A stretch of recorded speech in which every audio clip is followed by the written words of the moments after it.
Hello everyone, আসসালামু আলাইকুম। Welcome করছি আর্টস অফ কুইজিন বিডি থেকে আজকের রেসিপি দেখার জন্য। আজকে তৈরি করে দেখাবো দেশি স্টাইলে চিকেন এগ মশলা পাস্তা। কোনো ধরনের চিজ বাটার ছাড়াই ঘরে থাকা কিছু উপকরণ দিয়ে আজকের পাস্তা রেসিপি করে দেখাবো। চলুন তাহলে আমি শুরু করছি। প্রথমেই আমি চিকেনটা ম্যারিনেট করে নিব। এজন্য এখানে 1 কাপ বোনলেস চিকেন ছোট ছোট টুকরো করে কেটে নিয়েছি।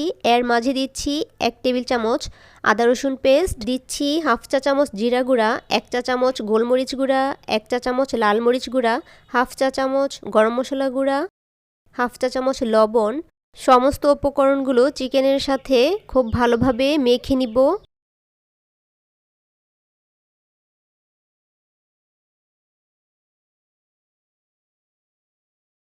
খুব ভালোভাবে আমি মেখে নিয়েছি। এখন এটাকে এক সাইডে রেখে পাস্তাটাকে সিদ্ধ করে নিব। 2 কাপ পাস্তা সেদ্ধ করার জন্য আমি প্রায় 6 কাপ পানি প্যানে বসিয়ে দিয়েছি। এর মাঝে দিচ্ছি 1 টেবিল চামচ লবণ, 1 টেবিল চামচ তেল। তেল দেওয়ার কারণে পাস্তাটা সহজে দলা পেকে যাবে না। পানিতে বলক চলে আসছে। এর মাঝে দিচ্ছি মেজারমেন্ট কাপের 2 কাপ পাস্তা। সঙ্গে সঙ্গে নেড়ে দিতে হবে, না হয় পাস্তাগুলো দলা পেকে যাওয়ার সম্ভাবনা থাকে। এখন এটাকে ঢেকে মিডিয়াম আঁচে সেদ্ধ করে নিব প্রায় 7 থেকে 8 মিনিট। প্রত্যেকটি ব্র্যান্ডের পাস্তার প্যাকেটের গায়ে ইনস্ট্রাকশন দেয়া থাকে কতক্ষণ সেদ্ধ করতে হবে। আপনারা ইনস্ট্রাকশন দেখে সেদ্ধ করে নিতে পারেন। তবে আমার সময় লেগেছে প্রায় 8 মিনিট। আর আমি কিন্তু এর মাঝে কয়েকবার ঢাকনা খুলে নেড়েচেড়ে দিয়েছি। পাস্তাটা যখন সম্পূর্ণভাবে সেদ্ধ হয়ে যাবে তখন এর কালারটাও কিন্তু সম্পূর্ণভাবে ট্রান্সপারেন্ট হয়ে আসবে। তো আমার পাস্তা সেদ্ধ হয়ে গেছে। আমি একটা তুলে কেটে দেখাচ্ছি। হয়ে গেছে। আমি ছেঁকে একটি চালনিতে তুলে রাখছি।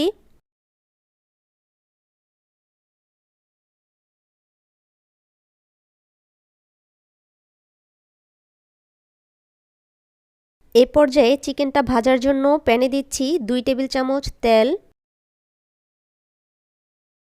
এর মাঝে চিকেনটা ফ্রাই করার জন্য সম্পূর্ণ প্যানে ছড়িয়ে দিব। মিডিয়াম থেকে হাই ফ্লেমে প্রায় 4 মিনিট ভেজে নিব। এক পাশ হওয়ার পর আমি উল্টে দেব। এভাবে উল্টে পাল্টে 2 পাশ খুব ভালোভাবে ভেজে নিব। প্রিয় ভিউয়ার্স, আমার রেসিপিগুলো যদি আপনাদের ভালো লাগে তাহলে প্লিজ চ্যানেলটি সাবস্ক্রাইব করে রাখবেন। আর পরবর্তী ভিডিওর নোটিফিকেশান সবার আগে পাওয়ার জন্য বেল আইকনটি প্রেস করে নোটিফিকেশান অল সিলেক্ট করে রাখবেন।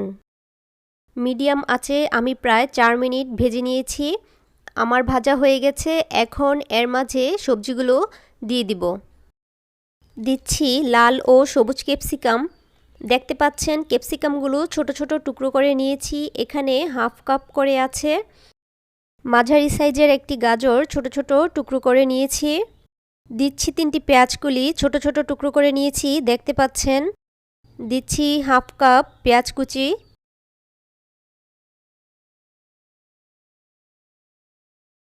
মিডিয়াম আঁচে রান্না করে নিব প্রায় 2 থেকে আড়াই মিনিট।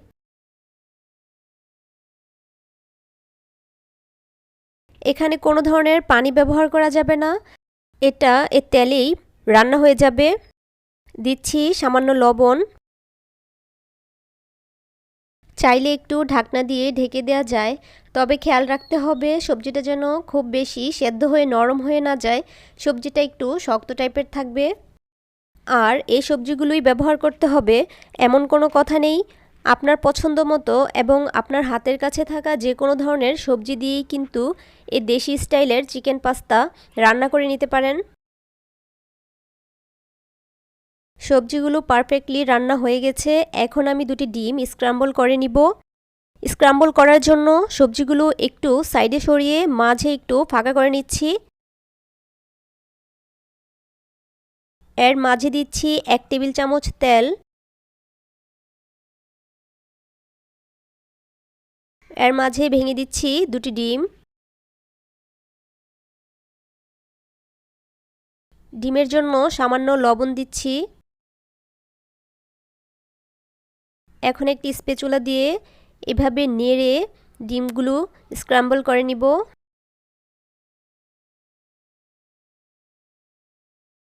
স্ক্র্যাম্বল করা ডিম সমস্ত সবজির সাথে খুব ভালোভাবে নেড়েচেড়ে মিশিয়ে নিচ্ছি।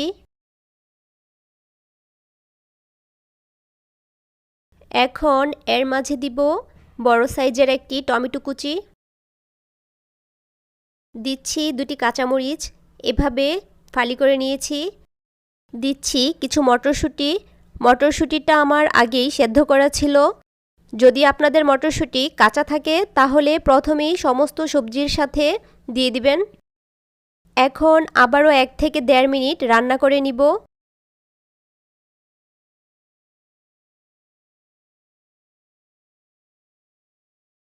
দিচ্ছি হাফ টেবিল চামচ সয়া সস, আবারও নেড়েচেড়ে খুব ভালোভাবে মিশিয়ে নিচ্ছি।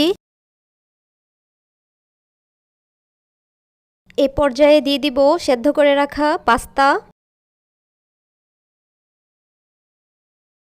পাস্তাটা একটু জমাট বেঁধে গেলে ভয় পাওয়ার কিছু নেই, এটা কিন্তু চুলার তাপ পেলে সম্পূর্ণভাবেই খুলে যাবে। আবারও নেড়েচেড়ে মিশিয়ে নিচ্ছি।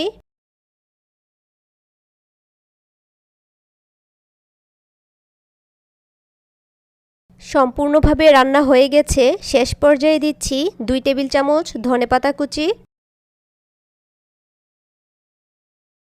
আবারও একটু ভালোভাবে নেড়েচেড়ে মিশিয়ে তুলে নিব। হয়ে গেছে, আমি এখনই তুলে নিচ্ছি। গরম থাকা অবস্থাতেই আমি এটাকে সার্ভ করব। রেসিপিটি ফলো করে আপনারাও বাসায় ট্রাই করবেন, আশা করছি আপনাদের ভালো লাগবে। আজকের রেসিপিটি যদি আপনাদের ভালো লাগে তাহলে প্লিজ ভিডিওতে একটি লাইক দিয়ে ফ্রেন্ডস অ্যান্ড ফ্যামিলির মাঝে শেয়ার করে দিবেন। চলে আসবো নতুন কোনো রেসিপি নিয়ে। সেই পর্যন্ত সবাই ভালো থাকবেন। সবার সুস্থতা কামনা করে বিদায় নিচ্ছি। আল্লাহ হাফেজ।